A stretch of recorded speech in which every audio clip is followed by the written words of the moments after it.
Jared Daniels Block, man. I appreciate you being on Easy Talk. Hey man, I appreciate being here. Thank you. I was supposed to do this a couple weeks ago or a month ago, but then I had a death in the family. My dad died. I'm happy to be here to do it today. I'm so sorry for your loss, man. When you said that, I was just like, oh, Jesus Christ. Like, Yeah, I didn't wanna... appreciate you, man. Dude, Thanks are you for kidding moving me? it. Like, Thanks this... for moving it. Dude, no worries. I was... At first, this is going to sound stupid because I have, like, a lot of friends that are like, ah, ha, ha. You know, I was like, oh, that's a good joke. And you're like, no. Yeah. It just happened, brother. Yeah, I it's was not like, "Jeez." right. So It's not. I'm sorry, my man. How Right. old was he, if you don't mind me asking? He was 79. And I mean, although he was up there, it's just like, it's like one of those things you just don't expect to happen at any time. So it's just like when they're gone, and it's like, dang. And then you just start thinking about all this other stuff. So Is your mother still alive, if you don't my mind me mother is still alive. She's 74.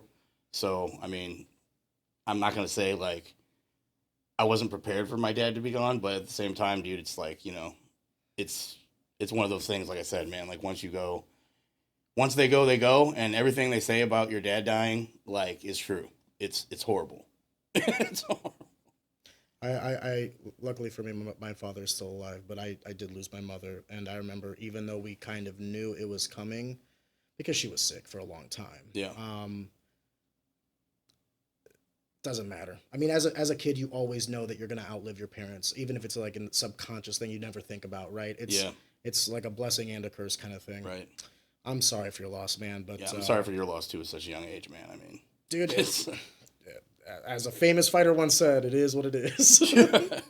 But the reason I have you on, dude, is if I may, you've been around for a long time here in MMA, STL MMA, through coaching and managing and promoting. But recently, I've seen you come back into coaching at a facility where when you first started, I mean, the room looked rough, right? Yes. But you guys were making do. Like, you were making, like, I remember when I first started training at CMAA, the mats had never been mopped. I don't think ever. And there was holes. And I remember that gym well, and it was looked you like had the batting cage backstop in the corner. Yes. You had one tie bag hanging up right in the back there on the left, and then dude, it's, rough. Humble it was beginnings. a little rough there. Yeah. God bless Jay Diamato, though. I'm glad I went. Yes, into that sir. gym. That was a great man.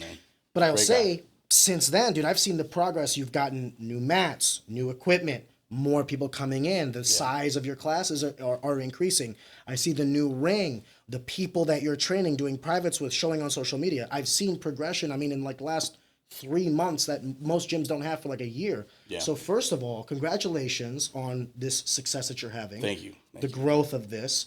Can you just briefly describe, starting coaching again and coming now to your own now?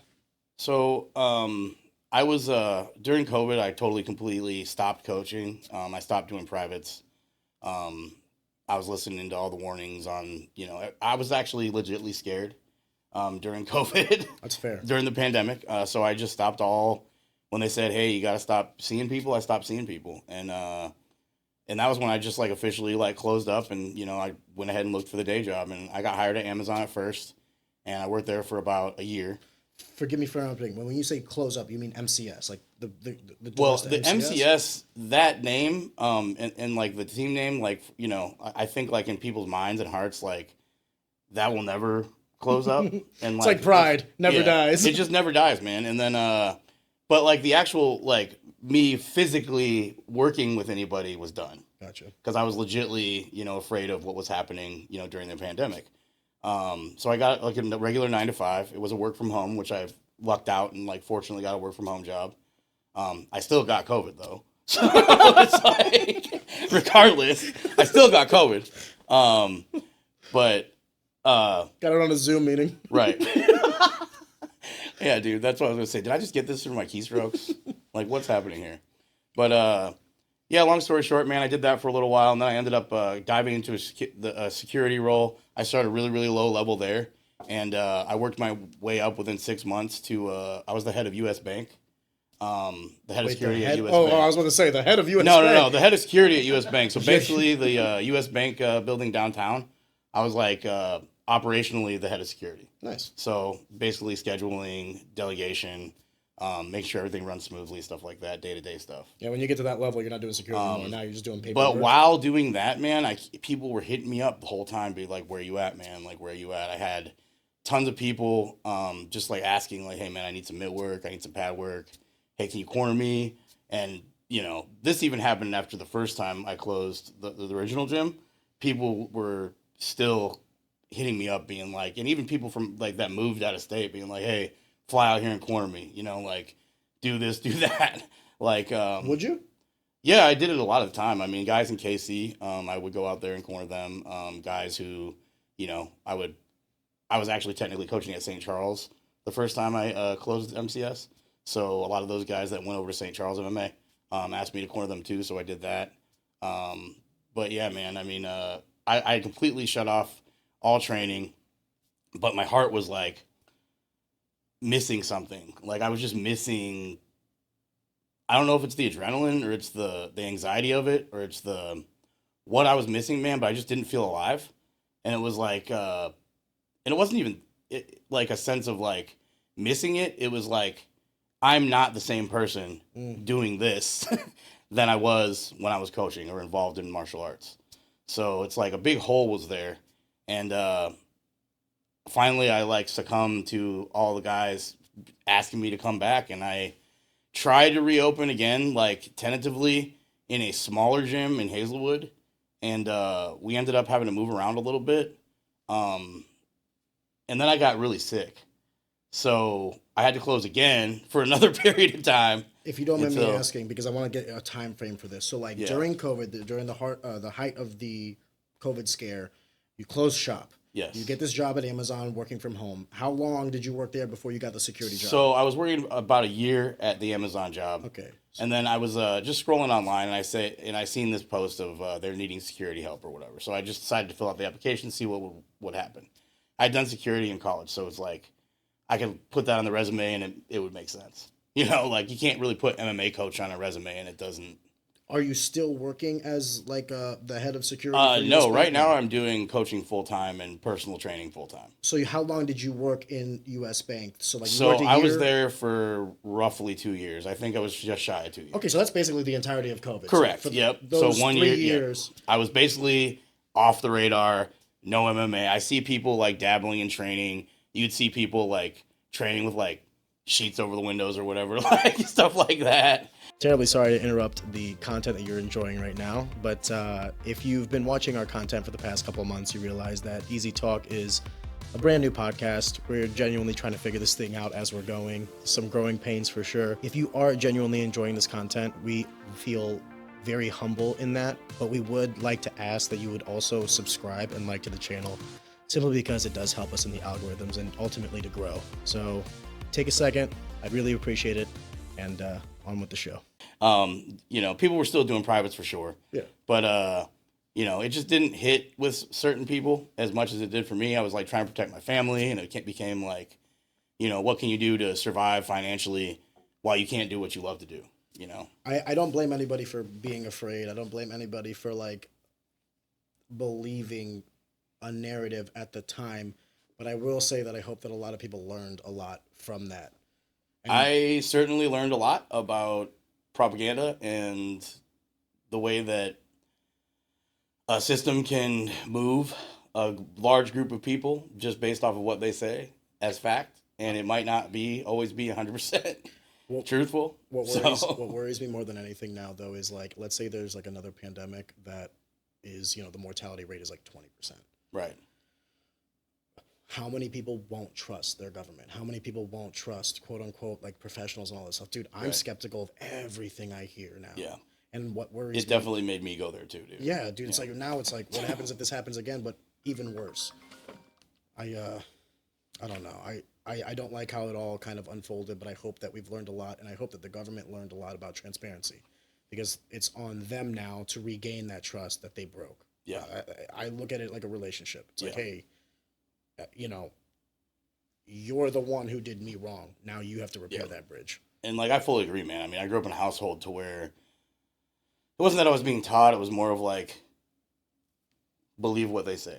Trust your government. They love you. They want you here. They want you to survive. They want you to thrive.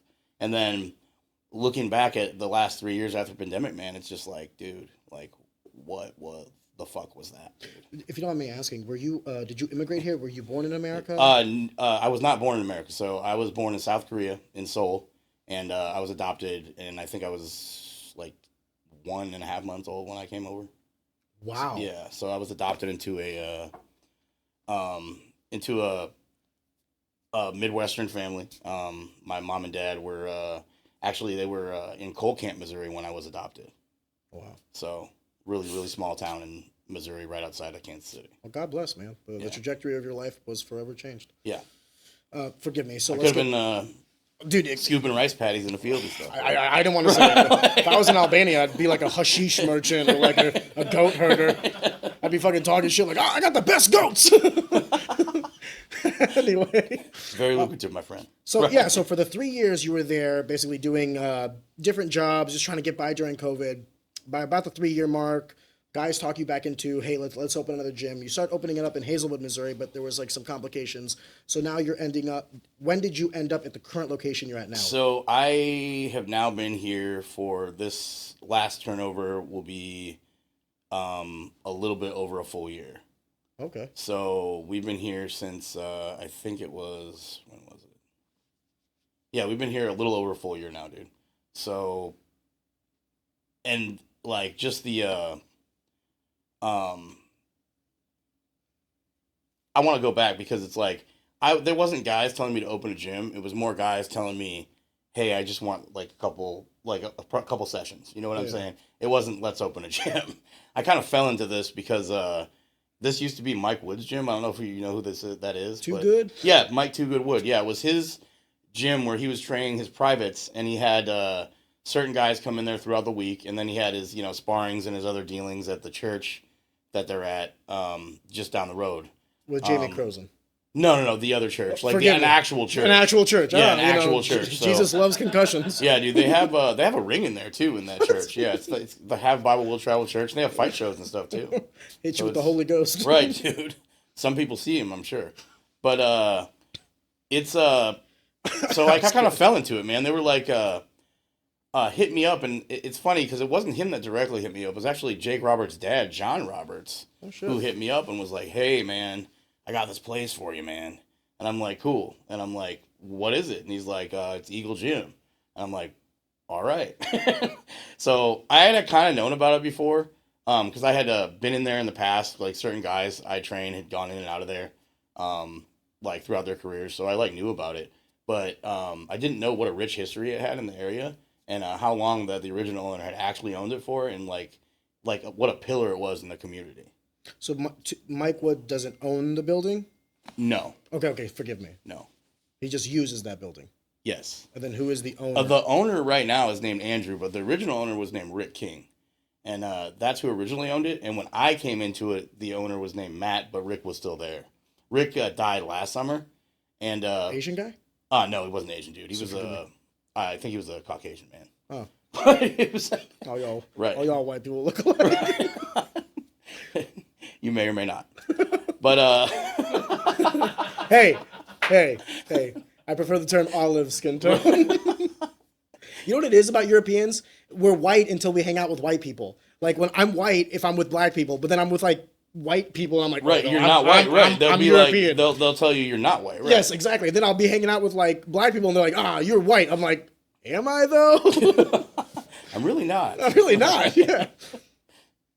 But yeah, man. So I ended up being there just based off of word of mouth through them, and yes, dude. I mean, it's the first few videos and pictures and little clips you see of me posting. You're probably like, what the fuck is he doing? Like, well, look at this shit. I didn't think that. What I thought more than anything was because I came from like the same background when I first started training. Yeah. All I could think was, good, this looks affordable. Yeah. Whatever he's paying for rent. It's affordable, dude. Affordable. I mean, I'm still affordable. Been the same price for the last 12 years, bro. Never went up in price. Never had to change my prices. Always the same. If you're a pro, it's a little bit different. We kind of structure it on how much work I'm doing and how much other stuff. But That's you funny know? because I would say that like it would be the other way around because like the newer guys are the harder ones to train where they don't know anything. Right. And like the pros are actually easier to train because they already have the established Dude, it's a double edged skill sword set. there, man. I mean, you're gonna Really? get. I mean, yeah, dude. I mean, you're gonna get. I mean, I don't know. I mean, you yourself have been in a lot of gyms, dude, and you got you. There's always that one pro with like so many holes still, and there's always that, you know, the amateur that's like super solid. You know what I mean? Like Very it's fair. it's kind of like a toss up, man. Like with guys, you don't really know what you're gonna get until, and then you really ultimately don't know what you're gonna get until they get out there. Very So fair. I mean, there's guys that are like super phenomenal in the gym, and then just take a shit out there. You know, Vice it's versa. just- I've seen some guys correct. that look like nothing in the gym, And then they they're go just out there and amazing. fight, and they're It's world like, beaters. dang, dude, where were you? Yeah. Like, but yeah, man. I mean, it looked, it was rough, man, for the first couple months until I was able to. A friend of mine was assisting with wrestling at Hazelwood East, and he was able to get some mats. So we got some pretty new mats. So the people that remove the mats from there, though, chop them all up. So when you look at my photo and video, you can tell they're all pieced together, you know, in strips. Who cares? So, and That's that's my what it is. mindset about it, man. I was like, whatever, dude. Yeah, guess what? We can teach people Throw some how to tape. shrimp. Yeah. We can teach people how to take a shot. Oh well, you know, it's not doesn't have to look pretty for me. Dude, I've been to gyms with puzzle mats. Right. You're doing fine. Right. And I don't know if you remember coming to my gym back in the day. It was a fucking hardwood side, and then the other side was like The mat puzzle area mat. and Yeah, then the the mat cage. in the cage. Yeah. I gotta stress this. There's no such thing as bad equipment. It's just, you know, what you can afford. Yep. But if the training is solid, Yep. like I said, I trained under J.D. Amato, who to this day was one of the best coaches I've ever had in one of the shittiest gyms I've ever been in. I don't care. Yeah. So like when I see grungy gyms, I don't care. I say, who's your coach? What are you learning? Let me put it this way. It's easy to sell a gym membership if everything is brand new and everything looks great and It's everything's super like easy. Yeah. Yeah. You know that if you walk into a gym and it looks rough, but there's 20 people in there, you know whatever the fuck you're about to learn is legit because there's 20 other people Yep. willing Still to in there. still yep. in there. So that's a good Still in the shit with yeah, you. yeah, dude. I'm all for it. It's like I want to make sure that you understand. Like I'm not trying to insult when I say I see the growth. Oh no, I understand, bro. I just love Yeah. that like you came in there, it looked a certain way, and obviously there's some sort of success. Yeah. That you're growing the curriculum, you're growing the program, you're getting the new ring, the new mask. You're kind of like reinvesting into the product. That's what I love to see. Right. Because a lot of guys will take that money, pocket it, and be like, all right, see you tomorrow. You Yeah, know what man. I mean, a lot of it. So it ended up that the new owner currently, his name is Andrew. His son trained with me, and we trained him for a good. He was going for a good 6 months, and then he took a little break. Went to Mike's Woods gym for a little while, and then came back and then had a fight with us. So he fought under us. He got a TKO in the second round. And then his dad just was like, "Hey, man, I just want to invest in this. Like, let me." I want to be a business partner. He ended up freaking buying the gym. So he bought the gym from the original from the owner. He bought all this new equipment for us. Dude, God bless. Yeah, I know, it's awesome, man. It's probably I've lucked out in a lot of situations, like in life in general, but this is like a big like it happened when it needed to, and it happened at the right times. I've said this ad nauseum, but I always believe that luck is actually an equation. It's where opportunity meets preparation. Yeah. So you say you're lucky, but you were prepared to hop on the opportunity that presented itself. And more importantly, you say luck, but what was the likelihood of this gentleman buying this gym had you not been there coaching his son? He said verbatim, this would not happen unless this was you, dude. Yeah. Like, you're the only reason why I'm doing this. God bro. bless. Like, and I think it was like kind of like the excitement still from him, his son, like winning. And I don't know how deep that like relationship, like how badly they wanted that to happen, but obviously they were happy about it. Well, you have sons, dude. Whenever Yeah. they succeed at anything, Yeah, dude, before we get too far, man, I wanted to thank you as a father and as a professional, dude, for what you've done for my son. you don't have to think. So a little background is Ashton has always been kind of like one of the kids that just hangs on the wall. He's the kid that everybody else is doing things and he's watching it. He's not participating. He's on this video game too much, and just that year with you, dude, in the wrestling room completely changed the way he moves and operates his life, dude. I mean, he's in the gym every day. He's on the mats every day. Every morning he's on the mats. When I see your stories and I see him in them, He's working, dude. I love it. He's working, dude. He's fucking trying love to, it. he came home and he's like, yeah, man, this is awesome coach there. I'm like, who? He's like, Coach Z. I'm like, that's only one motherfucker. They couldn't say my name, so I was just like, just Zach. Nobody, right? Yeah, Everyone's I was like, Zick, but yeah, man, when he said that, dude, I was elated to know that he was in good hands because I know you. And dude, just his attitude all around, bro. It's like what you did was give him a reason to want to come back, bro. Like he wants to wrestle now. He didn't want to at first.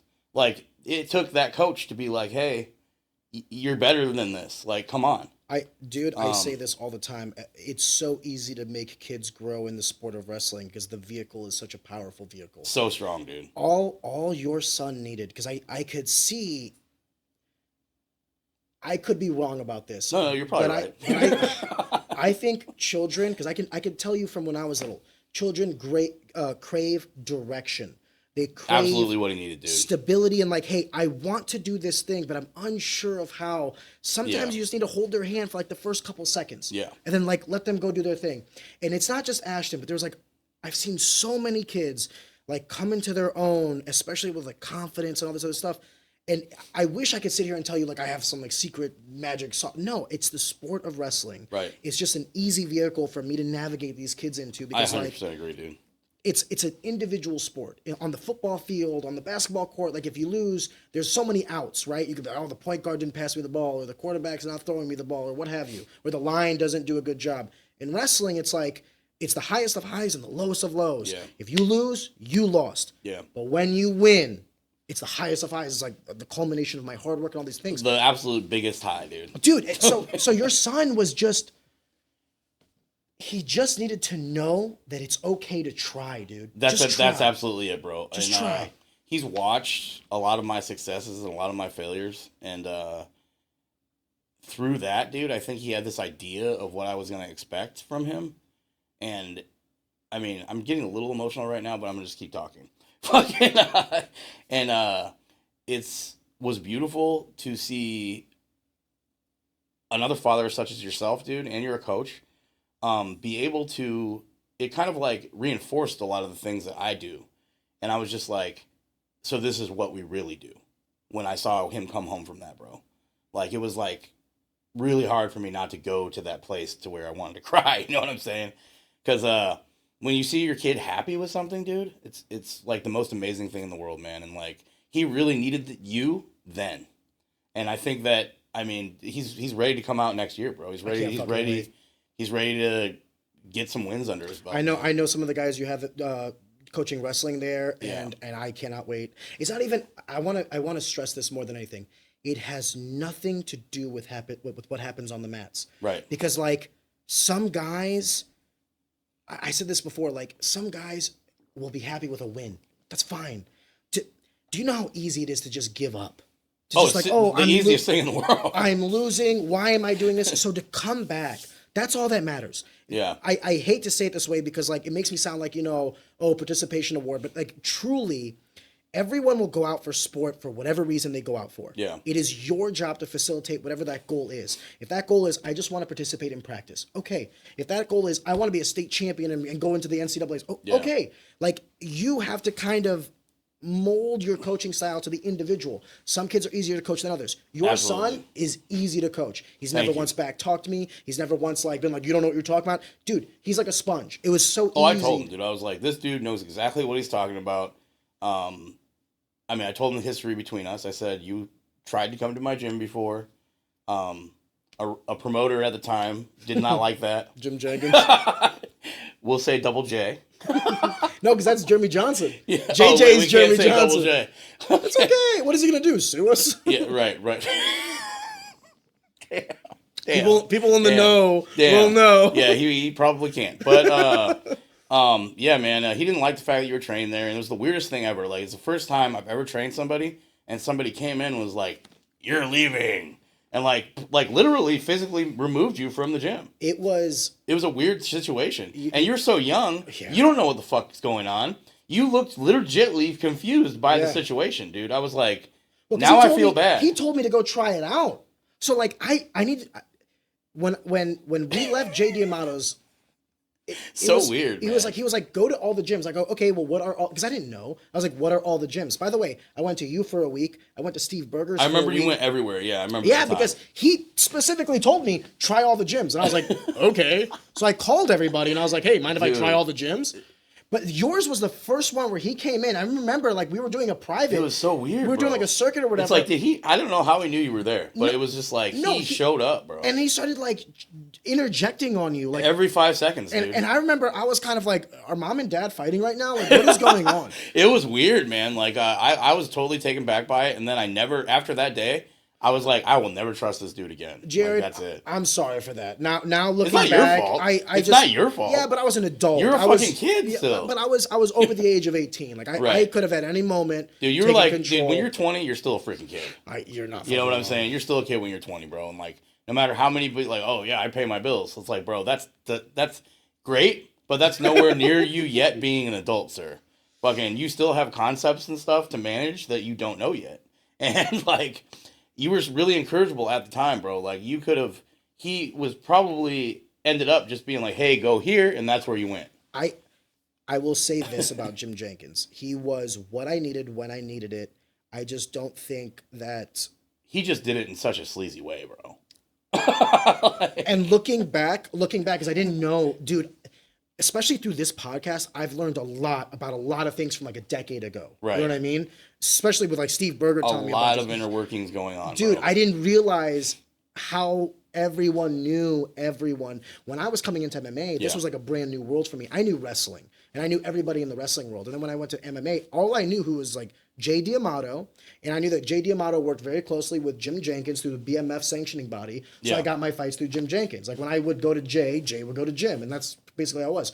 Jim basically was like, I'm gonna like mentor this kid in the game of fighting. So like, dude, he would call me like every night how I was training and all this other stuff. So I hate to say it, but like you were saying about coaching, I had a very strong coach in high school. His name was Devon Ford. I look at him as like a pillar. Coach Ford, yeah. Yeah. He's a father figure to me. He's Ashton says a lot of good things about Ford. He's top 3 people I've ever met in my life. My I didn't mom realize being you guys were number so one. close like that, dude. Well, dude, he's not an emotional or a sensitive guy. Not at all. You can tell he's very stoic, and everything is like. It seems like when I was talking to him for briefly at one of the meets, he was just kind of a stone-faced guy. Let me put it to you this way: he is one of very few people that I would give it all for. Everything. That's amazing, Everything. dude. If Love he to called hear me, that kind of thing. He's one of the few. I would not be who I am today without him. I would not be who I am today without him. Regardless, sorry. No, you're fine. So I leave that world where I had this pillar, and then I come into this new world, and I'm kind of like, I'm the young kid again. I'm like the freshman, right? And like everyone else is older than me, and everyone else is established in fighting. I didn't realize at the time how little they had actually achieved because I just assumed they were so much better than they really were. No. Only in hindsight do I realize like some of these, most of them never even went pro, right? Yeah. Regardless, it was what It's I needed. a completely different era that you were looking at. Yes. And the contrast to then and now, dude, is fucking night and day. Can you talk about it? I mean, yeah. Like, when you say the contrast, what do you mean? Like promotions, so fighters, I want to gyms? say everything, man, from promotions to fighters, dude. It's like literally starting with a bunch of sticks and stones and then building it up to concrete, bricks and mortar, dude.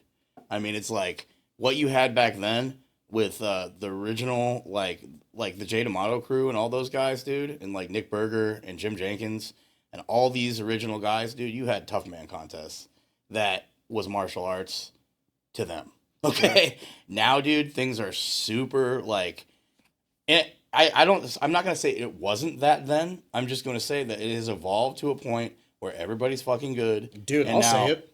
Yeah, I lost to a 20-year-old who's a phenom now. bro, and that fight was fucking crazy to watch, dude. Dude, I'm just like, what the fuck was that? Trust me, you weren't. I was in that fight. And I was like, what the fuck is this? I bet you were like, what? I had the best seat in the motherfuck? house. No, but you're not wrong. I say it to people now. It's like when I was coming up, you had like a wrestler versus a kickboxer. That's basically what it was, bro. Now it's like no. These guys are starting with MMA. Correct. Like they're a 20-year-old brown belt. Yeah, it's scary, man. To be honest, dude. I mean, you got a lot of people that can either use that to the right or wrong way too, and even as coaches, man. I mean, these people that we're molding, like, yes, we're molding them to be athletes and competitors, dude, but we're also molding them to be people too. Yeah. Like it's like a slippery slope. Like just being in that coaching role, a lot of the time with like, I often have nights, dude, where I just think, and it's like, yeah, he had a really, really nice solid takedown defense today, but like, I wonder how he's doing. Like, you know, is his mom okay? Is his fucking family As a okay? coach? Is he eating? Yeah, dude. I just have a lot of like extra. With your guys. Yeah, with my guys specifically. Yeah, dude. Anyone I train, dude, I absolutely care about, bro. Like to the T, dude. I'll do anything for these guys. Am I getting off topic right now? No. Okay. No, dude, are you fucking I'm kind of kidding like me? feel like I was rambling there No, into please do. different tangent. Truth be told, can I say, whether people watch this or not, I really don't care. This is a vehicle to have conversations with. If I ask you, Jared, come talk to me, you'll be like, hey, brother, you know, I'm into girls. You know what I mean? But if I tell you, hey, hop on a podcast, you're willing to have an hour and a half conversation with me. So, like, truth be told, this podcast is just a vehicle to have conversations that I want to have. Gotcha. Talk about whatever the fuck you want to talk about. There's no. Well, yeah, man, I'm just. Did we have any prep for this? Any no, prep? Not really. Did I give you a list of questions? It's like, yo, brother, you want a drink? No. Okay. No. Live. But yeah, dude. I mean, I at the end of the day, dude, we're just here to make sure these people, one, come out on top of what they're trying to come out on, and then at the end of the day, they're going home to their loved ones safely. So. Do you feel like you owe them your best, or do you feel like it's a transaction whenever they're paying you to coach? I think that the transaction happens when they pay you, and the result is sort of a gamble on the coach, because it's like. I don't look at it as, oh, you owe me this performance. I look at it as, I know if I do my best, you're going to have that performance, regardless. This is something that I have definitely proven, I think, over time, and maybe not, but I think people that have trained under me and that have gone through, and we've gone through all the motions together, have done successfully well. And I think that if there's just like a takeaway or a pitfall during that time, they don't do so well. But I think that, you know, the system that we're doing works, and it's been working. So, I mean, we're on a 5-fight win streak right now, and I'm hoping to keep that, you know, keep that going, bro. Do you have any guys fighting at NFA? I do. I got 2 guys, or I've got 3 guys technically. So I've got Sheldon Smith, but he's not like technically part of my team, but he was. So he's in Poplar Bluff right now. So he's been sparring with us, kind of. But he's not. I'm not even gonna corner him because it's kind of a. But you still think like he's your guy, like that's my guy. That's my buddy. And you then want to see him win, right? I want to see him win. And then I have Tim Jackson's fighting for the NFA. Oh, is he title. back? Yeah, he's back. He's gonna fight for that NFA belt versus Camden Ho is his name. It's a 5-1 guy. Yeah, it's a strange last name. Strange last name. Yeah. God bless. God bless. And then I got a guy named Terrell Ursary fighting too. Nice. And he's gonna just heavyweight, right? Yeah. Terrell, yeah. I've seen him on social media. Yeah, he's out there a lot. Yeah. He's a cool cat. He's or at least he seems like he's a nice guy, bro. I've never talked to him. Probably one of the nicer guys. Like he's Mr. Nice Guy, literally. Oh no shit. Like yeah, Gentle giant. He loves everybody, right? Yeah, he talks to everybody, loves everybody, likes everybody's stuff. He's a good guy, man. So if you don't mind, I do kind of want to take like a bit of a back step here because we talked about like, you know, at the start of COVID, you kind of shut down operations and stuff like that. But take a step back. You wore many hats. You wore the hat of promoter at one time. Yeah. You were always wearing the hat, as far as I've known our relationship, you always had the hat of coach, right? But you took on promoter, matchmaker, various things. Talk about why and how you got into promotion, and would you ever do it again? Okay. So first and foremost, I'm going to answer the second question first. I would never, ever promote ever again, man. That bad? It changes you in a way that morally and like, I am not that guy, dude. I just can't be that guy, dude. And you have to be a certain guy to promote. And a lot of people warned me about that initially, dude. Like, they were like, hey, dude, don't promote, bro. It's going to like fuck your life up, bro. Like, don't promote. Like, just don't do it. And like, my head was just like, so like, I want to do this for the community. I want to do this for all the people, like St. Louis, man. I've thought those exact same things. Bruh, I'm sitting there thinking, I need to do this for everybody. Like they'll like me, you know, da-da-da-da-da. I give a fuck, you know? And then I did it, dude, and I'm like, fuck, I shouldn't have done this. Wait, let me ask you a question. Sorry. Was there a part of you that did it because you wanted the admiration of the community? It wasn't necessarily admiration, dude. I was just like, I need to do something for STLMA that nobody can refute. Nobody can fucking sit there and be like, oh, he's a piece of shit. Fucking. They will. They'll always find that. Oh, always. Yeah, I'm sure. Yeah, I've learned that now, man. I've learned that now. I mean, being around this game, dude, and this local one for 12 years, dude. I mean, I Jared, actually. that has nothing to do with MMA. That's life. That's just life, right? Sean Woodson said it best. If you walk on water, they'll say it's because you can't swim. Right. I love that shit. That's a great fucking That's a great quote, dude. That's a great quote. Did he make that one up? I probably not, but Okay. I was just saying. if we ever recite it again, Sean Woodson. I was going to say, is he Jesus? Because we were talking about, like, when I was fighting, if I would wrestle, I can't stand up. If I stand up, I can't wrestle. Right. If I get a quick finish, I can't go the distance. If I go the distance, I'm a boring fighter. It's like, Right. it doesn't matter how you win or whatever, because I'll always find something to bitch about. Yeah. So what they really want is just a bitch. Like, so who cares? But to your point, it's like, you could walk on water, and you'll have one guy like, bet he can't fucking swim. So who cares? Yeah, at the end of the day, man, it wasn't like for that, dude. I mean, I liked being the man, and I liked fucking people being like, oh, great show, awesome show, man. But like, they don't tell you all the negative stuff that's gonna happen when you promote too. Can you Like, talk about you're it? just in the spotlight, dude, all the time. People are expecting you to do things that you wouldn't like. The pressure there to perform is such a higher level because it's As not a like promoter? yeah, it's because you have to organize these fights and you have to make sure these go off without a hitch. And if you don't, you look like a joke. You know what I mean? And it was like I was matchmaking and promoting and doing it all at the Bro. same time. I didn't know that. Yeah, I would was doing definitely both advise roles. getting Yeah. a matchmaker. Terrible. Yeah, I was doing both roles. I should have just promoted or just matchmade. Yeah. One or the other. But I mean, I had a lot of good guys behind me, like giving me advice, like Bob Barton, the late Bob Barton. Rest in peace. Absolutely great guy. He gave me this notebook that he'd written over a course of time, and he's like, "This is yours," and it had all these little notes of like, make sure they have water, make sure they have this, make sure they have that. Just shit he's seen over the years. Dude, it was fucking like the holy grail of promoting. God bless. And I was like, amazing. And I thought I knew what I was doing because I kind of got like a little bit of a school when I was matchmaking for Rumble Time. So I thought I knew how to promote. And I'm like, oh, all I need to do is like have a drink and fucking, go to fights. That's all it takes for a podcast, brother. Dude, I thought that like it was just going to be like, okay, you got the drink, you got the cigar, you're a promoter. Yeah. You know what I mean? Money Dude, come. it was like, dude, then that first show though, I remember you and Drew being there, and you guys blew it up on social media. You were like, whoa, this is the best thing ever in the line. And like, we have a line wrapped around out the door. And that never happened before at the Heart of St. Charles, dude. No. This thing was fucking packed to the point where, I profited $12,000 that day. That night, yeah. Yes, bro. It was the amazing. After all was said and done. Yeah, 12K after everything in was your said and pocket. done. Dude, $12K, bro. And I've never done, like, dude, I'm used to fucking working in kitchens and fucking, doing odd jobs and shit, dude. I'm not. What was running through your head after that first night? Like, holy shit. I gotta do this again. Yeah. like right away, Was it tough?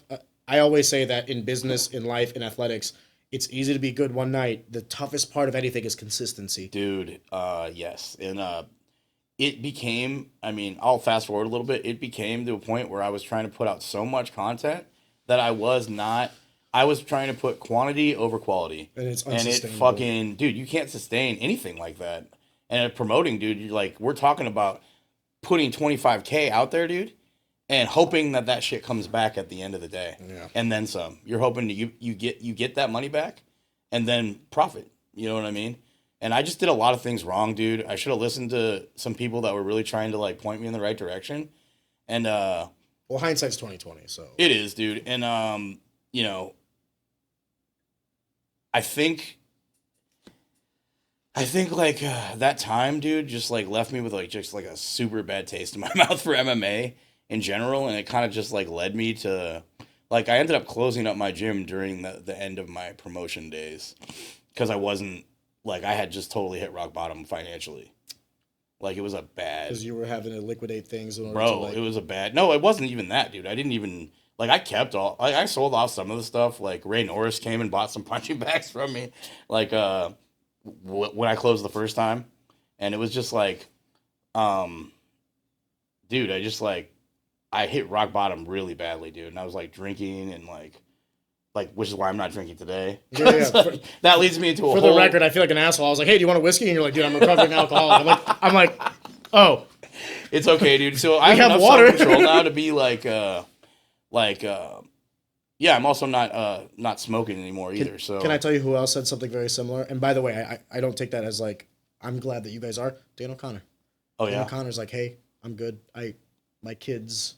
That's good, dude. I don't want them to see me. You know what? I'm fucking glad like that, dude. I'm glad he. Dude, that's great. Dan sober. I always like Dan, but sober yeah, great Dan, guy. Yeah, I like a lot. I think that's a genuine person, sober Dan. Dan was always a great guy. Right. In the entirety of the time that I knew him. I'm talking about the pure Dan. I think that's a better Dan than the drunk Dan. Would you agree with me if I said that I think that every person has the propensity to be phenomenal as like a human being? Yeah. It's a lot of times the environment that shapes them. Yep. Absolutely, dude. And let me just say that if, Dan was born in some monastery somewhere or led a different life, he would be a completely different guy. But for sure. But that like thought of like his dude, I've met very few people that genuinely love the success of others like a Dan O'Connor. He was one of the first people when I started this podcast. He's like, dude, I just want you to know, I fucking love that you're doing this. I hope for all the success. Anything I can do to help, like, let me know. I was like, dude, I'd love to have you on. Like, I appreciate it. He was one of the first people that messaged me. That's what's up. And you guys are doing awesome, by the way. This is great. A great setting, a great forum. I think people get to say what they want to say, and the conversations are genuine. And I've watched almost every episode except for the Tim Lugonoff one. I still got to watch that. But Tim's was good because it just... I knew that when we got him, first of all, he's a tough guy to get because he's a state official and everything. But I had to work with the state, and there was a lot of emails and everything like that. But I was like, listen, I need you guys to understand. I'm not trying to do a gotcha. I'm not trying to get you on and like be like, ha ha ha, I was like, I'll operate in goodwill with everybody. I've said this to, even when Bree was going through that whole shit with Danny, I was like, listen, when you come on, I don't want to talk about that. I want to talk about something else. Like, as long as I continue to do like a certain thing where people feel comfortable and they know that like there will be hard questions, but I'm operating in good faith. I'm not trying to make you look stupid. I'm not trying to get you like canceled or some shit. I genuinely want to have a conversation. It has been an overwhelmingly positive reception. Yeah, dude, it has for sure. I love... Except for Josh Augustine. That's the one guy. But dude, going back to the promoting thing, bro, like I will never do that shit again, bro. I just can't be that guy. And I ended up doing a lot of things that just not my character, man. And I say that there's a lot of people that say stuff about the Shamrock FC matchmaker and promoter, and I say that like I don't know if it's the nature of the business, but every person that I've seen do it does a lot of the same shit that they do. Yeah. Now, to the same extent, no. I mean, I don't think that everyone is like quote unquote the same. But I've seen guys come into promoting for like the right reasons, and then all of a sudden they're like, well, we need ticket sellers. And they'll bend over backwards for ticket sellers. And, well, this guy needs a gimme fight because he's trying to get back on a win streak. So they'll pick up some guy that should not be competing against him. Let me just say this. I'm not saying that, like, I condone what promoters do. But what I am saying is there seems to be a correlation between promoting and doing some shady shit. That's why you need a Tim Lugonoff. Yeah. That's why you need a Tim Lugonoff. Tim's job is extremely hard. And I think governing this little crazy world we're in, has to be a hard job. There's no way it's not. But as the promoting goes, dude, I mean, it's like I saw myself becoming this person that was like, you need to crank this out and you need to not care about anybody else but yourself now. Were you competing with yourself or with other promotions? There was multiple attempts by several other people who I'm not going to name right now to try to fuck me in the ass. And that was... Not physically. Not physically, dude, but I did get, I mean, I got a... Producer. I got the fire marshal called on me. I got... Are you fucking serious? Yeah, I got fire marshal calling on me the first show. They pulled because up. you were too successful? Yeah, they Did you pulled count up. the people in the building? I'm like, what's up? They're like, oh, we got a phone call that there was an over occupancy here. And I'm like, no, I think we're just a little under it. And they're like, they went in, looked around, and they left. I mean, what can they do when you got fucking 1,000 people? And, you know, like, yeah, you can't do that. I mean, they were just like, whatever. But that, and then like, just like the overall, like, I try to put guys on a certain promotion while I had my promotion. And they're like, why don't you just put them on your show? And I'm like, dude, I don't want to fucking put them on my show. I'm trying to put them on your show to help you out too. Like, and they're like, no, you can just put them on your show. I'm like, okay, whatever, dude. Like, there's like just weird, like, things started happening, man. And I'm just like, do I really like this? Like, it's like, I kind of miss being a coach about right now. You think the cost was more than you were willing to bear? And you Yes, just dude. I mean, dude, to be honest, dude, I my marriage fell apart because of the whole thing, dude. Just promoting? Oh, yeah. A lot of it was my doing. And it was heading there just because of MMA in general, about how much I, like, there was months where I was home one weekend a month, and all the time I'm traveling to corner. I'm cornering locally, and then I'm traveling to corner the other weekends. And it's like, when I'm actually there for her, you know what I mean? And I'm not going to blame any, like, I'm not saying it was all me, but I will take ownership of my part. And I was just not a good husband, man. I'm just not there. It's like, how can you be in a marriage with someone who's not there? You know what I'm saying? It is something that I am. I battle with that as well. It's tough. I feel like, and I've said this before, I feel like as a man, you're damned if you do, you're damned if you don't. If I'm there consistently for the family, then it's like, well, why aren't you doing more to make more, to, provide more? Okay, well, fine. So I start making more, I start providing more, which means I'm working more. Then you're gone. Yeah, exactly. Well, then now I'm a negligent father because I'm Yeah. not there for the kids as much and all these other things. Yeah. So it's like, as a father, it's like, it is the hardest little pendulum that I'm trying to like maintain in the middle, because it's like, how do I give enough time to my wife so that she feels loved and admired and all these things? And then how do I give enough time to there's nothing more that I want to do than hang out with my daughter. Like, I love my wife. I love making money.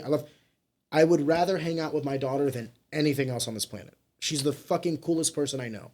However, I also want on my deathbed to leave her with millions of dollars. Right. So it's like, how do I simultaneously raise you properly, but then also, like, when I die, leave you a legacy, and then make my wife feel loved and admired so that we have more kids, and like work on the marriage. And then also I have so many fucking moving pieces on the business side. I'm trying to manage everything, this podcast included. I can resonate with the there's not enough hours in the day, and There's trust really me, not. Trust me when I say this. I feel you. It's been the hardest thing of my life in the past like 12 months has just been time management. And I hate to say it, but like, if you look at my Google Calendar or whatever, like, I have like time set aside for family. Like, So you literally have it scheduled in. I have like this 4-hour block, like, hanging out with family. Hey, it's your time, right? Yeah, exactly, dude. I hate to say it like that, but that if I don't do it that way, I'll book something. I mean, I'll book I think a you have podcast. to do that, bro. I'll have a dinner with someone, and then I'm like, oh shit, now it's this podcast today, I'm fucking doing it. Right, dude. And you did this in the midst of a birthday party, too, Yeah, it's like, which is crazy. I forgot that it was a birthday party, but I'm not going to reschedule with you because that's unprofessional. And by the way, this is going to sound shitty. I wanted to talk to you, so it's I got you. I'll be back at the birthday party soon. So I mean, the fact that you're actually scheduling time, though, is good rather than not give time at all, which is what I did. Yeah. So, like... I'm with you, because if I didn't give time at all and she left me, I couldn't even blame her. And then my wife had to deal with watching the collapse of the promotion firsthand because she was helping me with it. So, it was like, she's looking at all the books. Were there conversations had beforehand, like, let's get out of this? No, because she never... I mean, there was no indication that she was displeased with it, except for when we didn't make money. Fair. But, I mean, I'm not going to say that's a, overall, like, her problem. But at the same time, dude, I just, like, was kind of taken off guard by a lot of things. But it is what it is. You wish like the communication was a little better. Yeah, I think that if she would have been like, hey, I'm unhappy, that would have saved a lot of fucking litigation. And a lot of problems, and a lot of court battles, and a lot of other stuff. So, but like I said, man, I'm not going to put it all on her, man. We're best friends now. We get along great. How's the co-parenting? It's great, bro. It works super well, dude. I mean, that's the reason why my kids are going to Afton is because she lives in Afton. Yeah. So, it's like we're using her address because that school system's a little better than where I live. And, I was like, let's go ahead and sign Ashton up at Afton High School. So... Well, God bless, man. Yeah. Well, listen, I can understand. I also understand the resonance of like wanting to do something. I too am feeling this like urge to kind of create a promotion that I wish I would have had when I was coming up. You know what I mean? Yeah. In a lot of ways, the current promotions are already sufficient in doing 85% of what I would do. Right. My whole stipulation is I just want to create a promotion, and this is a tough thing to sell to anybody because, you know, I've had conversations with people, especially after the Danny Moriarty episode, because I did like a 30-minute rant about how I want to do it myself. I don't want to create a promotion that's profitable. I want to create a promotion that's like a not-for-profit like promotion. That would be the first ever promoter that doesn't promote for personal gain. That's probably what would make me a bad promoter. Right. But the reason I would do that is because, like, you know, you can't pay amateurs outside of travel money. I've already talked to Tim about this and all these other things. So what did I do? I had my lawyers look at like the state bylines and everything. Sure, there's a loophole. Many loopholes. Yeah, I was gonna say there's got to be one of the easiest ones is make them an equity partner in that particular show. I can give you 1% of profitability. That is interesting. You're an equity partner. I'm not paying you for fighting. That's interesting right there, that you went that deep into looking. Well, yeah, I mean, you can make equity partnership on like an individual show is easy. That's what bands do. Like live performance, like they'll get a certain kickback on this, and that's only for like a contract for that individual show at that one venue at that one point of time. Right. Which is, by the way, exactly how a bout agreement works. We agree on this specific date at this specific venue to fight for this specific amount of money. Right. With this specific rule set. You know what I mean? So it's like, why don't we just do that as like so it's a business like roughly partner? that same agreement. Jared Daniels Block, you'll be 5% equity stakeholder in Easy Promotions June 15th card, whatever. You know what I mean? And like, I can pay you whatever the fuck I want to pay you because now we're business partners. I'm not paying you for fighting or coaching or anything like that. Dude, I like that. That it's a complete. Listen, I'm sure Tim is gonna be like, what? But listen, I'll work with Tim on it too. Like, if the state wanted to get involved, like I'm more than happy with transparency. I just want everybody to know that if I did this, and this has been like the biggest like rub, because I've had people approach me. They're like, well, I want to. If you do a promotion, I'll do it with you. I was like, cool. We're not making any money. You know what I mean? Like, and then I want you to know that right now because I want to pay amateurs. I want to pay pros. I want to make sure everyone's getting fucking paid. I think that would get you the best result fight-wise, and it would teach people. Everyone would want to fight for me. Why? Correct. Why? Because Yeah. there's nothing that fucking motivates money. like money. Yes. Yeah. I don't need to do bonuses and this. By the way, flat fees. I don't believe in win and show. Right. Here's your fee. If you're gonna get in there and fight somebody half naked with 4-ounce gloves, I don't need to pay you half your money as extra if you win. Correct. I know you're already committed to this. It's a thing that I'm surprised some promoters don't understand this who actually have fought before. That, dude, you're losing a piece of yourself every single time that you fight. And even in the training room, you're losing the pieces of yourself. You don't realize it, though. It's like a life bar on a video game. Every time you get slammed, every time you get clipped on the chin, every time you get hit in the temple, your brain's moving around. Fucking, this is a sport where you lose a piece of yourself every time you do it. Like, it's and a lot scary. of the miles are training, not even Dude, fight it's funny because I've watched people get lit in the gym and have a 3-second fight and win. How many times have you seen better fights at sparring than you have at a fight? Dude, every Friday at my gym, every Friday and Saturday, bro, we have like some epic. So then let me ask you this, because now you're a coach and you're obviously cognizant of this. How hard is it to rein that in? It's particularly hard for certain people to understand the concept, hey, you're hurting your friends. Yeah. But it's like, and certain people will like, I don't want to say they'll like disregard what you're saying, but it's almost as like it's either him or me type mentality. And it's like, as a coach, I can tell you, but in like certain cases, like my son, my youngest son has been sparring for like the last year, and he has a tendency to go a little bit overboard. And I've had to tell him, like, look, dude, like, it's going to be a situation where you're either going to need to stop this, dude, or, you know, there's just no sparring. Because it's like, I'm embarrassed for you that you're getting this attitude in sparring and you're trying to win sparring. Like, it's not about that, dude. You don't win sparring, and that's the problem. He's 13. He's 14 now. But he's got a little chip on his shoulder too, man. I'm not gonna. Yeah, right. I mean, there's a lot of things. He's in a gym with a lot of older people, so he wants to be like a part of the man group. This kid, he spars. Guys have been doing this for a decade plus, and then he gets mad when he doesn't like win the round. It's like, bro, do you understand? Come on, bro. I'm like, I love that you're like such a champ like this. I love this attitude that you have, but I don't fucking like it, dude. Like, I want you to realize that you need to be humble, and I need you to learn here that it's not about winning this every day, dude. It matters when you win later. Funny. It doesn't matter in here. Like, don't be the gym hero. Don't be the guy that comes in to beat his people up and then, goes home with a heart on, bro. There were some moments early in my career where sparring got hard, and I just assumed that was the way to do it. And then I had one guy that I was sparring, and he just completely changed like the trajectory of like how I viewed sparring, and that was Kurt Cuff. I Right. sparred Kurt Cuff, and Kurt goes, "I will give you the same energy you give me. That's exactly the way you should do it. Yeah. You pick the pace. If you want this to be a war, I got you. Yeah. If you want to do some light sparring, I got you." He's like, "You let me know." And I was like, 21-year-old Arian, I was like, what the fuck just happened? Like, I thought we were about to go to war. You know what I mean?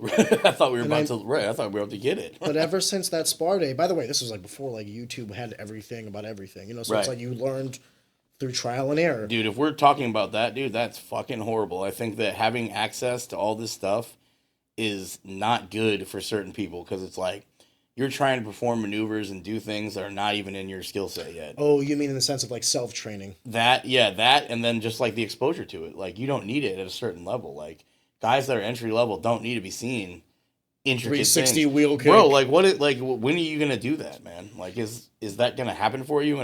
Probably not. The argument could also be made, though, that like because so much information is so readily available that you can get people that are coming in for the first time that are already basics, like they already have the basics down. Yeah. Like, they can already kind of propel themselves a little bit faster in that trajectory. Yeah.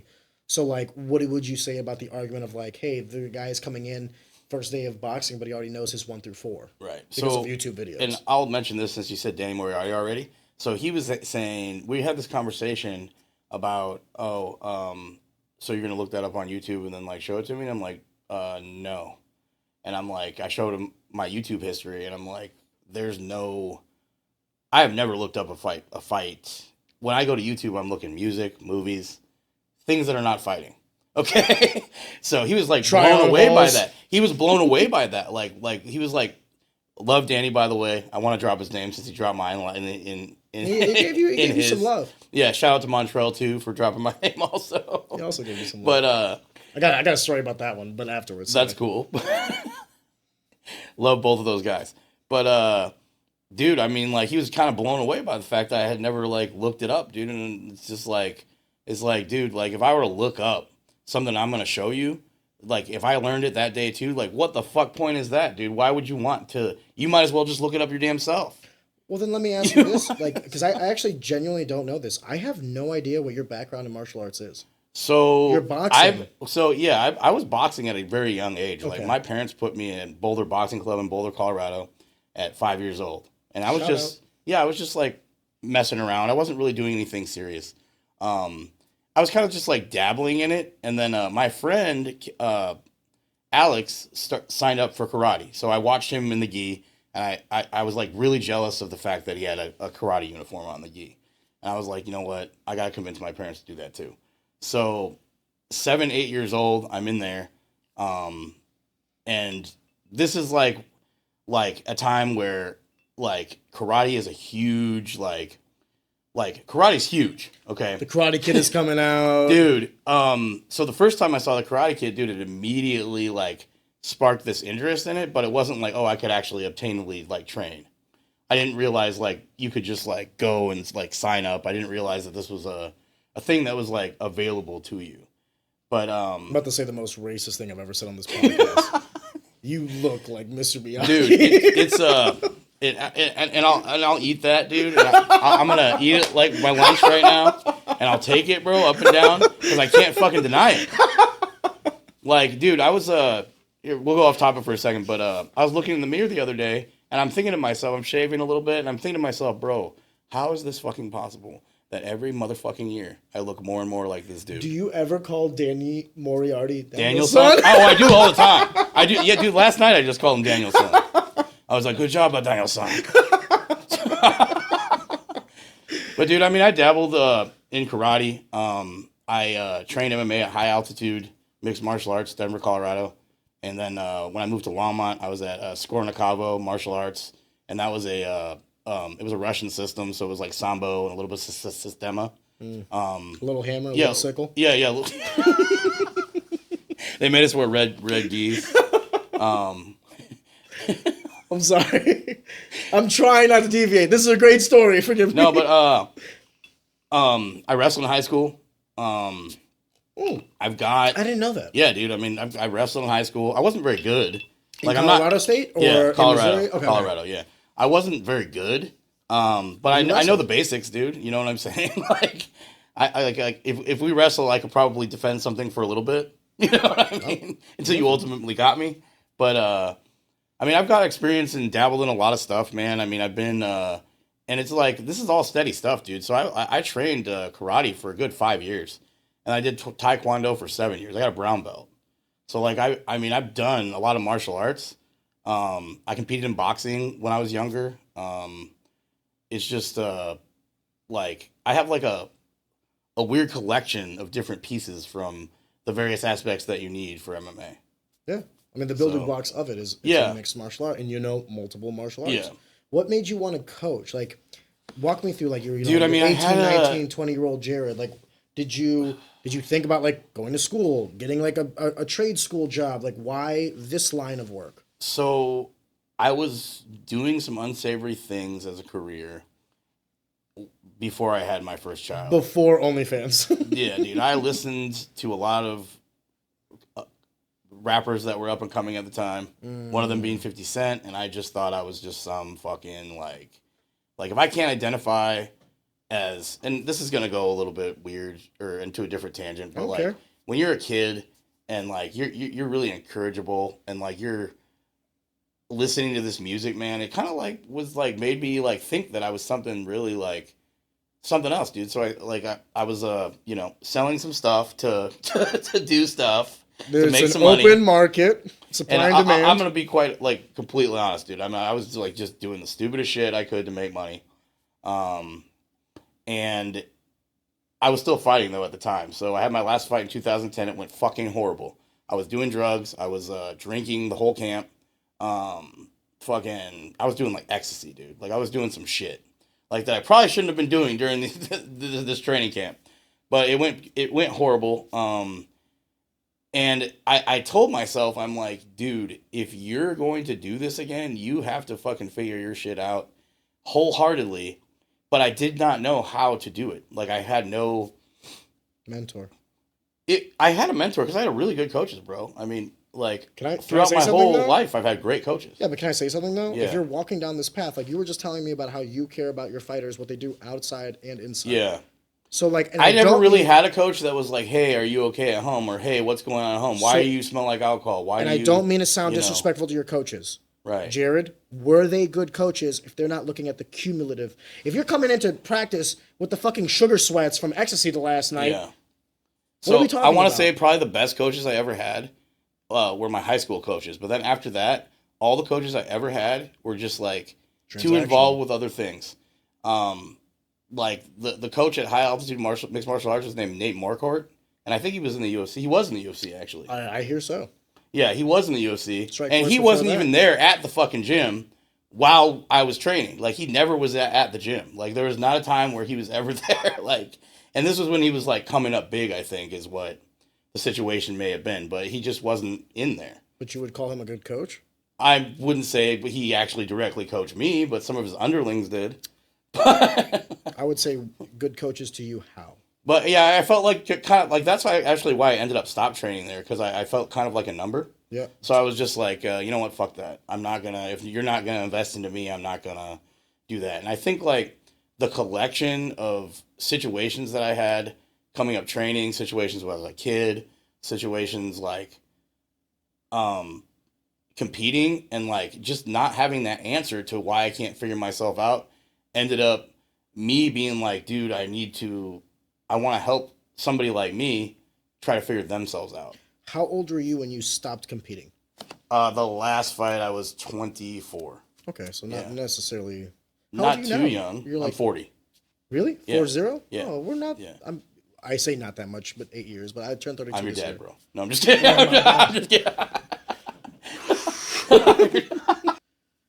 I mean, I can understand that there's like a lot of this, growing up in the sport, and then ultimately you get to the position now where you've transitioned from competitor. You might not necessarily have done things in, the light that you wish you would have. Yeah. Hindsight 2020, you had to learn, you had to grow. That's why I still don't think I'm sure technique-wise you had good coaches, but I think what makes a good coach is all the intangibles. It's like when you were thanking me about your son, it's like you're not thanking me. You didn't say one thing about like his double leg or his single leg. You were telling me all the ways. Not even about that, dude. What you did for him was so different than just teach him some moves.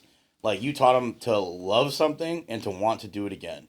And dude, I don't care who you are, man. Like you could be, Joseph Stalin, dude. I love you if you fucking were able to do that with my son, dude. And like he had other coaches in other sports that never really like were able to click with him. Whatever you did, whatever you said to him to give him like some motivation, bro, or self-worth. It's more self-worth than anything because his always thing has been a confidence thing. And he has a swag now. He walks around with a shirt off around the house now. Good. Like as long as he's wearing pants. Right, he's wearing pants. But he just has a swag to him now, and he didn't before, dude. And it's like, I'm like, so what's up, dude? And he's like, fucking, I love wrestling. And I'm like, fuck yeah, fucking awesome. I think that everyone should develop an ego first and then be humbled later because you can't humble someone with no ego. So it's like you need the youth to be like a little bit extravagant, a little bit arrogant because they're young. They don't know. Like life will beat them down. Yeah. But like give life something to beat down. Does that make sense? Yeah. There's too many kids that never, I think it was Plato or Marcus Aurelius that said something along the lines of like, it's a shame for a man to grow into his old age and never understand the full potential of his body. Yeah. Meaning like in your youth, are you really like pushing yourself to see what this body can do. Yeah. So it's like, I would rather see a young kid too full of himself than a young kid scared to try. Yeah. So that's just where I feel about that. And I don't know what I said to him or did to him, but I'll tell you this. I think the fact that he knew that I knew you made it a safe place. And I think the fact that however you were with him at the time, he said that you said something to the effect that you're better than this. Yes. And he took that to heart. He was like, you know what? I am fucking better than this. I think I said something along the lines of like, listen, you can get, I know exactly what I said now that you say this. Yeah. There was a moment where he was like wrestling some kid and just kind of giving up. And I was like, listen, I was like, flop, if you want to, he was just like flopping. Flopping, yep. And I was like, I know your skill set because I see when you're drilling and stuff like that you're knowledgeable. Yeah. If you're giving up because you don't want to try, why are we here? Yeah. Why am I here coaching you? Why are you here? We have to decide now whether we're going to leave and never come back or if we're going to come back tomorrow better than we came back today. That's what I said to him. That's great, bro. Yeah. I was like, but you have to give them the choice. Because if I force anything on anybody, dude, if you try to force me to do something that's even in my best interest, I'll tell you to go fuck yourself. Right. Like, you should drink more water. I'll show you. Like, don't tell me what to do. I'm not that kind of person. But if you ask me, hey, will you please drink more water? It would mean a lot to me. Well, now I'm an asshole if I say no. So I wasn't telling him to be better. Right. I was asking him to please be better. Thank you, man. I mean, he just so many changes, dude. His mom even says, like, so many just positive changes, dude. It's also puberty, and he's changing, and he's developing into a man. It's so many variables. I'm just glad that like I was going to say, is like one of the best decisions I've ever made in my life is deciding to coach, but not fighting. Right. I decided to go back to the sport that made me who I was. Yeah. I was wrestling. And ultimately, because you're a great coach, man. I've watched you from the sidelines a couple of meets, bro, and you were really in there. You're the coach that's there, dude, present. I'm too competitive. I hate. I can see sometimes when one of your guys you'll like do a turnaround and then that the eyes get bigger, and I can tell you're passionate about it, man. And when the guys lose, though, what you do that's super key is hand on the shoulder. Yeah, it's okay, bro. Yeah, you get it next time. On to the next. On to the next, correct. And you don't let them dwell on it. And that's amazing, bro. I mean, you do an amazing job coaching, bro. I'm learning. I appreciate all the praise. No, you do good, bro. Like I from one coach to another, great job with the kids, man. It's just it's an. I think you're gonna have some state champions soon, bro. I mean, there's some guys there. I think you could really go. You know? I just hope. I said this to the other coaches. I don't care what they do in wrestling. Do I want them to win? Yes. But you want to know what I want? In 10 years from now, I want Ashton to come back like he's very successful in whatever the fuck he's doing. Yeah. He's like, hey, man, I learned work ethic from you. Yeah. Or I learned how to... I'm pretty sure he's going to say that, bro. But that's what I want. Like, because wrestling will come and go. Sport will come and go. Our ability to compete is finite. Yep. But the lessons we learn, I am who I am because of sport. I am the success that I have, the ability for me to, like, create the world that I want is in large part nurture and nature, but it's like my mother, my coaches, the sports that I did, these were the ones that propelled me. Yeah. I know the strong people that I had in my life that changed the trajectory of my life.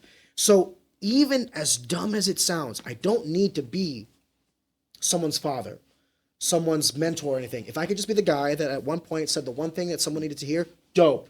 Right. Cool. That's all I need to do. And Ashton will outlive me. There will be a time where I die and I'm no longer on this earth, and he will. And hopefully he decides whenever that time comes that he has that responsibility of knowledge transfer, and he does it to the next generation, and the generation after that. Truly, our legacy in this world is not what we have, what we accumulate, what we leave behind physically. It is what we impart with people. I've learned so much wealth and so much knowledge from people that made a lot less money than some of the other people that I know. Yeah. But I still look at them as so rich, so wise and wealthy with knowledge. So I think that it's the hard distinction, like especially being young and accumulating wealth and having money and then not having money and then being in different positions, highs and lows. I think it's like just so hard to say what's important during those times, but then you'll always come back around to that money wasn't important, that car wasn't important, that person, that girl, that house, that, TV. What's important is the knowledge that I have, and can I give this to somebody to make their lives better? Have you ever heard a hierarchy does not create a binary? Meaning there is a hierarchy of importance, but that doesn't necessarily mean that you have to give something up in order to get something. Like, is family and love more important than money? Yes. Absolutely. But can you have both? Yes. You can. You definitely can. I mean, it's just like, you got to choose. You're choosing there. Nope. No? You can have it all. If you're willing to work hard, if you're willing to dedicate your time and efforts to things that you believe are important, truly important. No, I fuck that. I believe you can have it all. Okay. Maybe it sounds great. I think you're right. I don't think you're wrong there. I think that your priorities are going to lie with your intentions, and I think that if you intend to maintain all of this, you can do that, man. I think people get lost in the sauce with all aspects of life, and I think when you start accumulating money, you want to see an upward right angle curve. It's like if I make $1 million a year, do I need to make 1.5 the next year? No, I'm cool, dude. Yeah. I'm chilling. You're gonna be fine, right? We're fine. So now I have the money. Now all the limitations monetarily are gone. So now what was the whole point of this? The whole point of this was to enrich the lives of my family. Well, now our lives are enriched. So now I can finally do what I want to do, and that's not work. I worked so that I don't have to work. Yeah. I get in arguments with my wife because she wants to do vacations and all this other shit. And this is going to sound super first world problem. Forgive me. They want her to go to Florida. I was like, go to Florida. You and the baby go to Florida. She's like, well, don't you want to come? I was like, of course I want to come. But I have shit to do. Right. I have shit to do. Yeah. I don't want to go anyplace. I need to work. I need to get this shit done. Yeah. And she's like, well, if you work, you're going to do this. I go, listen, there are people that want to take a vacation because they want to get away from life. Yeah. I want to work my fucking ass off so that I don't take a vacation from life. My life is a vacation. Right. When I'm 50 years old. Dude, that's a great attitude to have. When I'm 50 years old and I put all the fucking work in. I've never heard that before. I don't want to take a break from my life. I want my life to be a break. That's awesome. There's a pie chart. I had a professor that worded it perfectly to me. He's like, there's a pie chart of work that you're going to have to do in your life. The only question is a line graph of when you want to do it. Yeah. You can front load all that shit and put all that work 1 to 40, and then 41 to 60 is a coast, right? Or you could sprinkle it throughout your life, and then you get to 64, you can retire. Or you could be stupid and backload it, and then you're gonna have to do that fucking work. The work is gonna have to be done. The question is, when will you do it? I have no problem when I'm young, able. I can push this body and this mind as much as I want to do it now. So yes, fuck yeah, I'll do it now. I don't need a fucking break. Right. I love the shit I do. I don't need a fucking break from this. But to bring it back full circle, you were talking about, you did promoting and that you would never go back to it and that you basically needed to separate yourself from it. Yeah. It made me just hate the sport. And it wasn't, it made me just not I don't know how to put this. It's like a weird feeling to where you're doing something, but it no longer is serving any type of purpose. and it's actually taking from you both physically, mentally, and financially. Mm. So it kind of left me with like this super horrible taste in my mouth. Sounds like a parasite. Yeah. Yeah, it was horrible. What was like, this is going to sound kind of shitty to ask, but like, was that the lowest point of your like career in martial arts? Was the promotion aspect? Was there moments like as a coach that were lower? Like, I'm trying to. No, I think the realization that what I've chosen to do is going to take from me and continue to take from me, I have to be at peace with that. Because it's a career that you are giving yourself through time, energy, and knowledge to other people, and this is literally the only sport in the world that you are going to give to that might not ever give something back to you, and you have to be okay with that at the end of the day. And God bless. that's not even like that just with coaching. I think it's like that with the promotion aspect too. And it just depends on what you're really expecting promoting to be. Yeah. But like more for the coaching side, like I could give and give and give all day, and there's no guarantee I'm going to get any of this back. The fallout of the promotion, has that left like I want to be careful how I ask this question, Jared, because we were talking about like the finances involved in it. Yeah. I'm hoping that that's all left in the past now. It is left in the past. I mean, I've settled all my debts. During the time of promoting, I was sued by one of the major promotions in the city and in the St. Louis area, and they got me For promoting? Yeah, well, it wasn't for promoting. They did it under the guise of a breach of contract for letting one of my fighters fight on LFA, and it was during the time that I was like becoming very, very. I remember doing two pros. One second. I'm sorry. Yeah. You were sued because a fighter broke a contract? Yeah, so legally they said as his manager, I'm responsible in part for him as well, his decision to fight on LFA, even though we were given the green light. And I have messages and screenshots of the promoter giving us permission to fight on LFA. And then after it was said and done and he fought, a couple months later, there was a lawsuit it was $8,000. I mean, it's not a small sum. I'm trying to take a step back. You're sued because you breached contract. Yes. Okay. But you got written consent to do the thing. Well, it wasn't written. I wouldn't say it was an agreement. Is writing. So we went to him, and Ed Suarez, the president of LFA at the time, went to the promoter as well, and got the permission.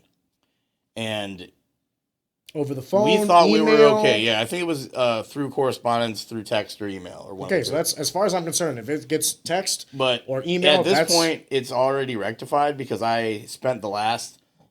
So during the pandemic, the second I got a job, a month later, they obviously the tax man or the lawyers get wind of it. They find out I'm working, and they are able to garnish my wages. So I paid the lawsuit off for working the 3 years. Give me a second.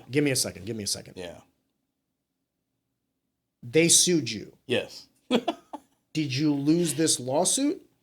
So what ended up happening? Because they're garnishing your wages because they get a court order to do it. Which means, that's basically what happened. So they got a court order saying that that they had every right to the money.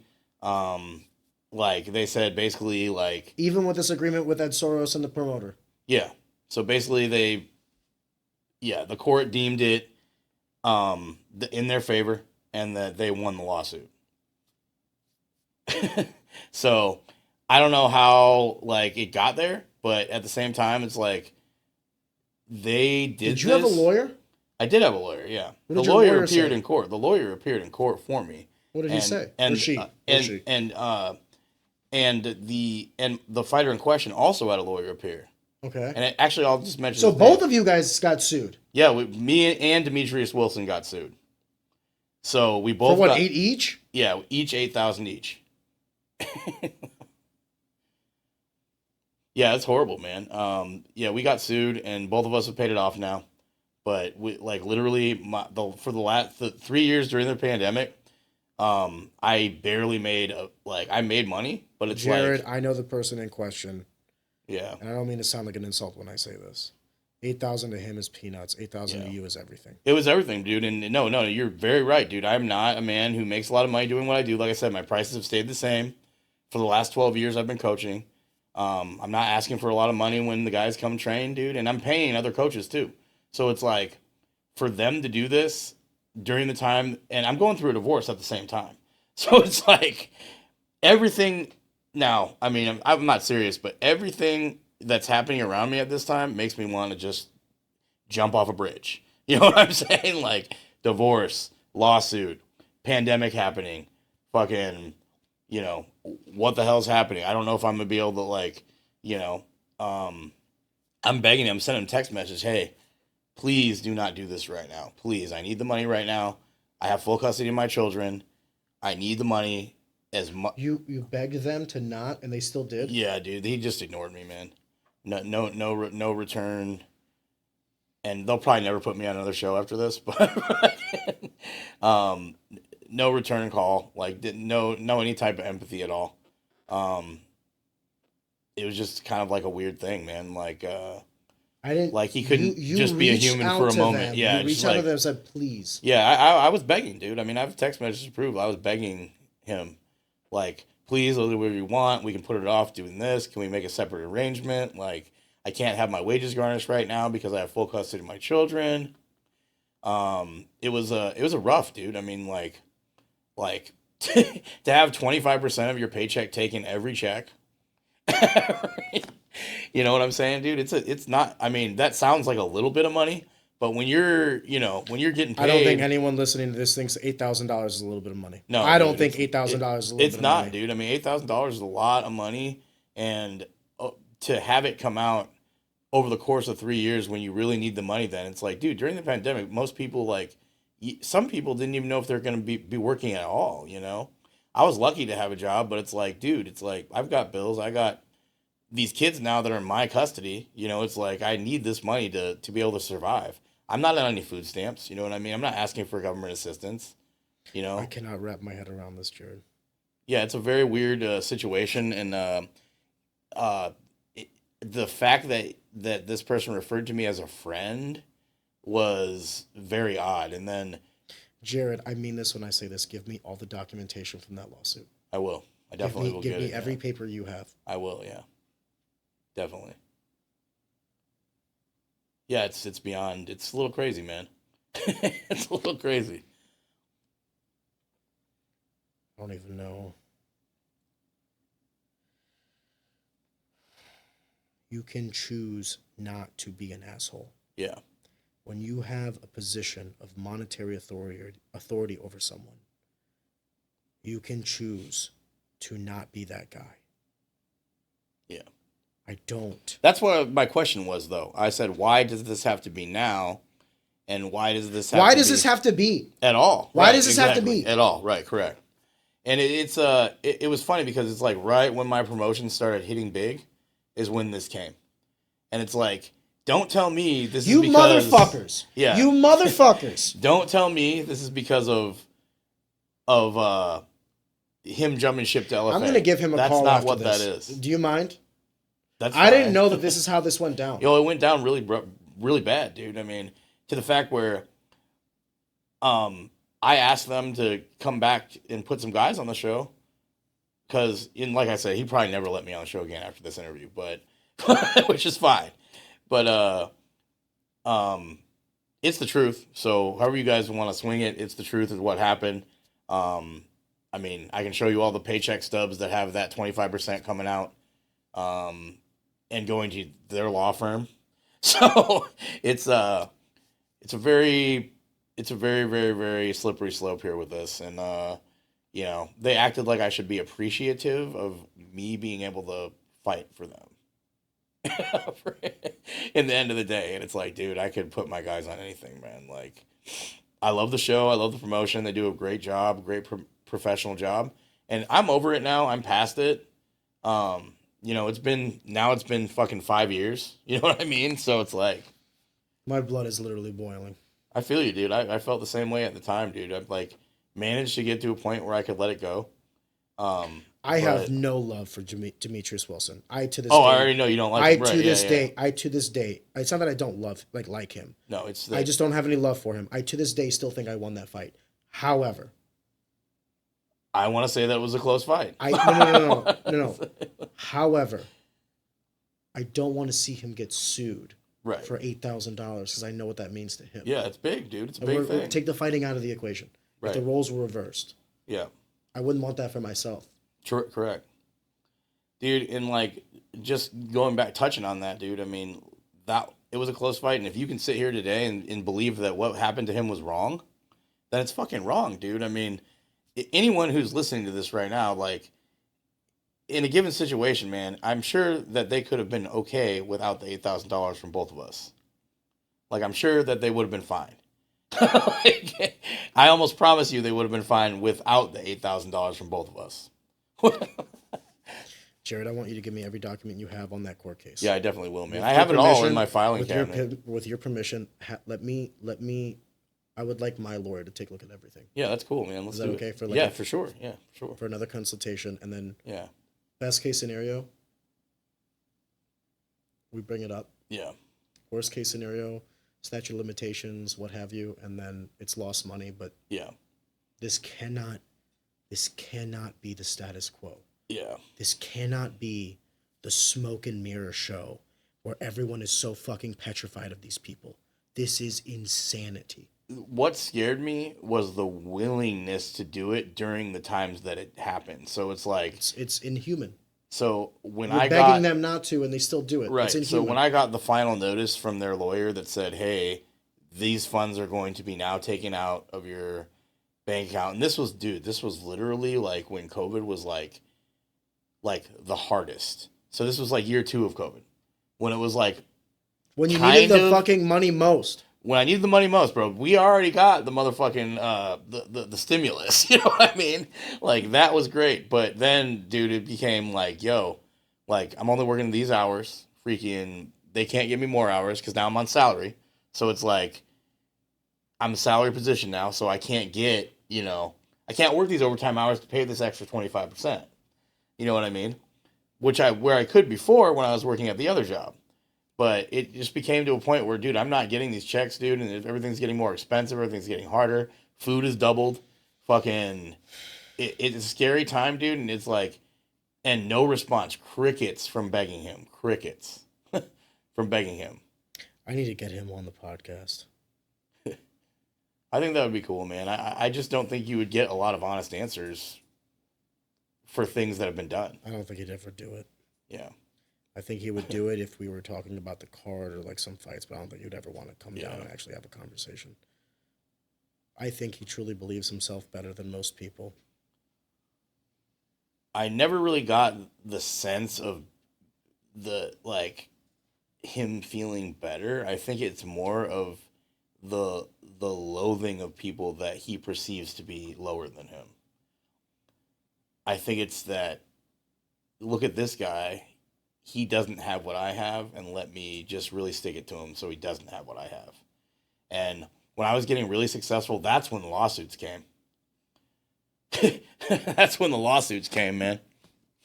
I've never had a conversation affect me this way. Jared, I want to say thank you for your transparency, and thank No you problem. for being on an Easy Talk. I appreciate it, man. Thank you for having me.